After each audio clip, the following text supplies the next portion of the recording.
नमस्कार, तुम्हा सर्वांचे स्वागत आहे धनश्री होम लाईफस्टाईल या चॅनलमध्ये। आज मी छान अशा टिप्स सांगणार आहे। तर ही आपली लोखंडाची कढई आहे। लोखंडाची कढई ही खूप पटकन असा गंज पकडते व खराबही खूप पटकन होते। तर ती पटपट अशी स्वच्छ कशी करायची याची ट्रिक तुम्हाला मी सांगणार आहे।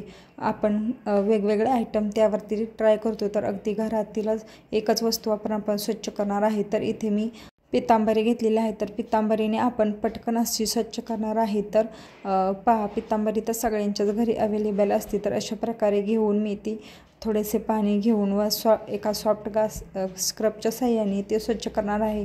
तुमच्या पुढे रिझल्ट तर पाहू शकता किती पटकन अशी निघालेली आहे। यापेक्षाही खराब जर असेल तर तरीही स्वच्छ अशी निघते। तर मी व्हिडिओ फास्ट करून नाही दाखवला, तर जसा आहे तसाच दाखवलेला आहे। तर पहा किती चकचक अशी निघालेली आहे। ते अगदी कमी मेहनतीमध्ये पितांबरीने खूप चकचकीत अशी निघते। तर कितीही जुनी तुमची लोखंडाची कढई असेल तर नक्कीच अशा प्रकारे स्वच्छ करा। पहा किती भारी अशी निघालेली आहे। तर ह्या ट्रिक तुम्हाला आवडली की नाही व याच्या आधी तुम्हाला ही टिप माहिती होती की नाही तेही मला कमेंट करून नक्की सांगा। तर पहा किती स्वच्छ अशी निघालेली आहे। नक्कीच तुम्ही ट्राय करा। पहा, धुल्यानंतर अगदी चकचक अशी निघालेली आहे। तुम्हाला जर वापरायची असेल तर तुम्ही तशीच वापरू शकता, किंवा जर तुम्हाला नसेल वापरायची तर एका नॅपकिननी त्याला कोरडी करून तेल लावून ठेवू शकता, म्हणजे ती परत गंजणार नाही व आपल्याला वापरायची आहे तेव्हा आपण वापरू शकतो। तर नक्कीच ही ट्रिक वापरून पहा। लोखंडाच्या ह्याला गंज लागतो तर तेल लावून ठेवलंच पाहिजे। तर अशा प्रकारे मी स्वच्छ अशी पुसून घेतलेली आहे व तेल लावून ठेवणार आहे, म्हणजे ती अजिबात परत तांबरत नाही। तर नक्कीच ही ट्रिक करून पाहावं। एकदा पितांबरीने घासून पाहावं कशी निघली तेही मला कमेंट करून सांगायला विसरू नका।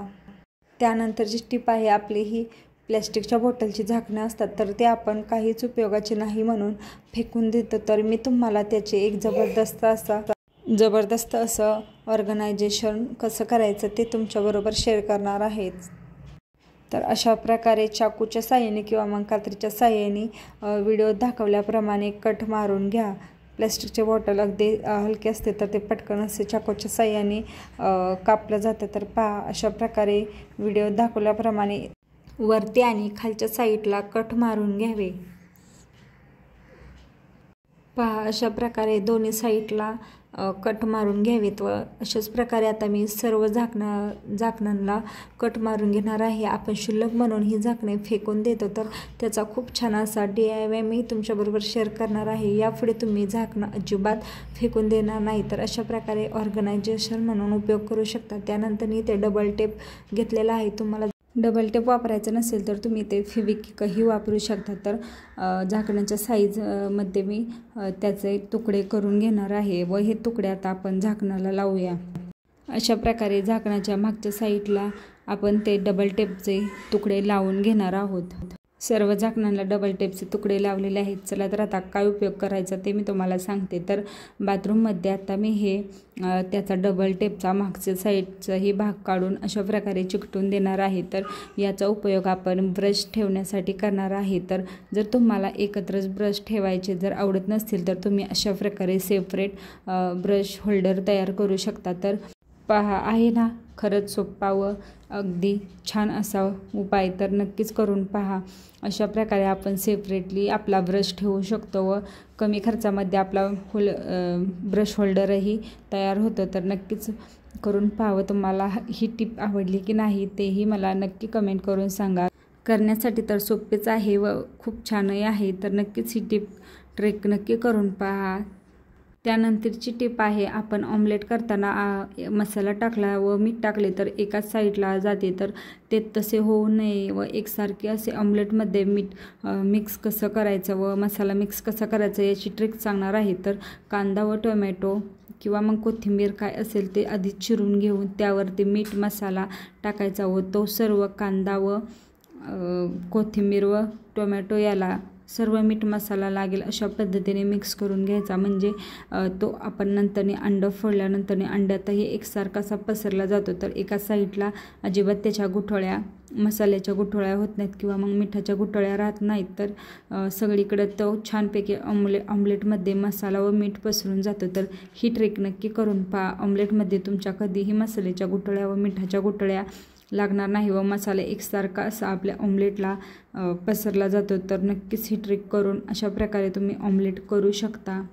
त्यानंतरची टीप आहे, आपले तूप करून झाल्यानंतर भांड्याचं जे खाली लागलेलं असतं तर ते कसं घालवायचं, तर घासलं तरी अजिबात ते निघत नाही. तर त्यासाठी त्याच पातेल्यामध्ये थोडेसे पाणी घ्या. अगदी सोप्या पद्धतीने मी तुम्हाला सांगणार आहे ते कसे काढायचे. तर ते काढण्यासाठी त्या पातेल्यात पाणी घेऊन त्यामध्ये खडे मीठ टाकावे. जर खडे मीठ नसेल तर तुम्ही ते बारीक मीठही वापरले तरीही चालू शकतं. तर अगदी 1 चमचा भरेल एवढं मीठ टाकून घ्यावे, म्हणजे पटकन असा चिकट डाग त्याचा निघून जातो. व ते पाणी उकळण्यासाठी गॅसवरती 10 मिनटं ठेवायचे. 10 मिनटामध्ये आपले पातेले खूप छान असं निघतं. तर नक्कीच करा. तुमचा डाग जर जास्त असेल तर थोडं जास्त वेळ उकळू शकता, किंवा मग कमी असेल तर असं 10 मिनटं ठेवलं तरी निघून जातं. तर पहा, चमच्याच्या साह्याने हे केलं तर अगदी सहजरित्या त्याचा डाग निघतो. तर आता ते गरम पाणी आपण ओतून तुम्हाला घासून दाखवणार आहे. तर ताराची घासणी ते मी घेतलेले आहे. तर त्याने आपण अगदी हलक्या हाताने घासणार आहोत. पहा किती छान असे निघतं. जर्मलचं जरी पातेलं असेल तरीही खूप छान असं निघतं. तर अशा प्रकारे आपण तूप झाल्यानंतर खाली जे तूप चिकटलेलं असतं ते पटकन काढण्यासाठी ही ट्रिक वापरा. तुमचे पातेलं अगदी चकाचक असे निघेल. तर पहा, धुल्यानंतर किती छान व चकाचक असे निघालेले आहे. तर माझ्या या आजच्या टिप तुम्हाला आवडले की नाही ते मला कमेंट करून नक्की सांगावं. असेच माझे नवनवीन व्हिडिओ पाहण्यासाठी चॅनेलवर जर नवीन असाल तर सबस्क्राईब करा.